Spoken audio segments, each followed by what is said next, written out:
Samantala, mga natitipid naman ng Department of Public Works and Highways sa mga proyekto nito, maaari pang magamit sa iba pa. Alamin natin kung saan yan pwede pang gamitin mula sa aming senior correspondent, Noel Perfecto. Magandang hapon sa iyo, Noel. Magandang hapon. Nagtala ang Public Works and Highways ng malaking pagbabago sa paggugol sa pambansang budget sa unang 3 buwan ng taong 2013 kumpara sa kalintulad ng panahon sa taong 2012. Ito'y bunga ng mabilis na implementasyon ng mga proyektong pang-infrastruktura sa unang quarter ng taon na nagresulta sa 86% na pagtaas sa infra spending.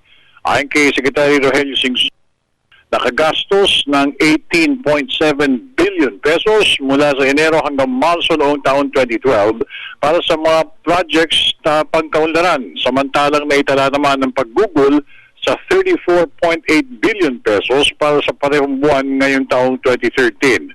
Ang karagdagang 16 billion pesos na ginastos ngayong taon sa piling mga proyekto ay nakatulong sa tuloy-tuloy na pagsulong ng ekonomiya ng bansa sa ilalim ng pamahalang Aquino.